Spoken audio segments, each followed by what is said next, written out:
നമസ്കാരം. കേരളം രാഷ്ട്രീയ ചൂടിലേക്ക് കടക്കുകയാണ്. ഏപ്രിൽ 2ാം വാരത്തിൽ കേരളത്തിൽ നിയമസഭാ തെരഞ്ഞെടുപ്പ് നടക്കാനാണ് സാധ്യത. മാർച്ച് ആദ്യവാരം തെരഞ്ഞെടുപ്പ് വിജ്ഞാപനം പുറത്തിറങ്ങുമെന്നാണ് സൂചനകൾ. കേരളം, പുതുച്ചേരി ഉൾപ്പെടെ 5 സംസ്ഥാനങ്ങളിലാണ് ഇത്തവണ നിയമസഭാ തെരഞ്ഞെടുപ്പുകൾ നടക്കുന്നത്. അയൽ സംസ്ഥാനമായ തമിഴ്നാട്, അസം, പശ്ചിമ ബംഗാൾ, പുതുച്ചേരി എന്നിവിടങ്ങളിലാണ് കേരളത്തിനൊപ്പം തെരഞ്ഞെടുപ്പ് നടക്കുന്നത്. തെരഞ്ഞെടുപ്പിന് മുന്നോടിയായി വോട്ടിംഗ് മെഷീനുകളുടെ പരിശോധനയുൾപ്പെടെ മുന്നൊരുക്കങ്ങൾ സംസ്ഥാനത്ത് തുടങ്ങിക്കഴിഞ്ഞു. വോട്ടർ പട്ടികയടക്കം സജീവമായിരിക്കും. മാർച്ചിൽ വിജ്ഞാപനം ഇറങ്ങുന്നതിന് പിന്നാലെ ഒരു മാസത്തിനുള്ളിൽ വോട്ടെടുപ്പ് നടക്കും. അങ്ങനെയെങ്കിൽ ഏപ്രിൽ 2ാം വാരത്തിലായിരിക്കും തെരഞ്ഞെടുപ്പ്. മെയ് മാസത്തിലാവും വോട്ടെണ്ണലും ഫലപ്രഖ്യാപനവും എന്നാണ് സൂചന. തെരഞ്ഞെടുപ്പ് തയ്യാറെടുപ്പിന്റെ ഭാഗമായി സംസ്ഥാന മുഖ്യ തെരഞ്ഞെടുപ്പ് ഓഫീസർ കേന്ദ്ര തെരഞ്ഞെടുപ്പ് കമ്മീഷണറുമായി തിങ്കളാഴ്ച കൂടിക്കാഴ്ച നടത്തി. പുതുച്ചേരി ഉൾപ്പെടെ എല്ലായിടങ്ങളിലെയും മുഖ്യ തെരഞ്ഞെടുപ്പ് ഓഫീസർമാർ ന്യൂഡൽഹിയിലെത്തിയിരുന്നു.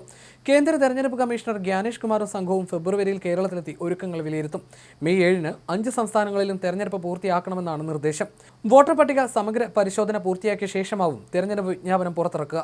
ഫെബ്രുവരി 21-നാണ് സംസ്ഥാനത്തെ SIR അന്തിമ പട്ടിക പ്രസിദ്ധീകരിക്കുന്നത്. SIRന് സമാന്തരമായി ബൂത്ത് പുനഃക്രമീകരണവും നടക്കുന്നുണ്ട്. ഒരു ബൂത്തിൽ പരമാവധി 1150 വോട്ടർമാരെ ഉൾപ്പെടുത്തിയാണ് പുനഃക്രമീകരണം. തദ്ദേശ തെരഞ്ഞെടുപ്പ് ഫലം വന്നതിന് പിന്നാലെ രാഷ്ട്രീയ പാർട്ടികളും മുന്നണികളും നിയമസഭാ തെരഞ്ഞെടുപ്പിനുള്ള തയ്യാറെടുപ്പുകൾക്കും വേഗം കൂട്ടി.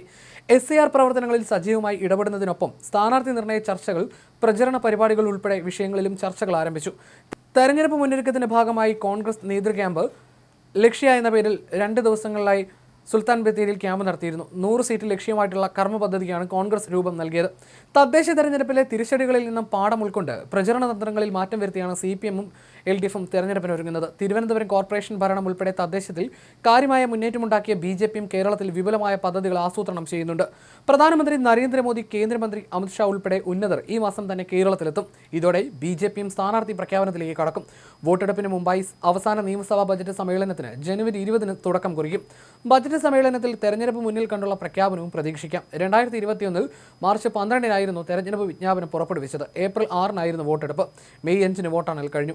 ഇക്കഴിഞ്ഞ തദ്ദേശ തെരഞ്ഞെടുപ്പിൽ 2 ഘട്ടങ്ങളിലായിട്ടാണ് കേരളത്തിൽ വോട്ടെടുപ്പ് പൂർത്തിയാക്കിയത്.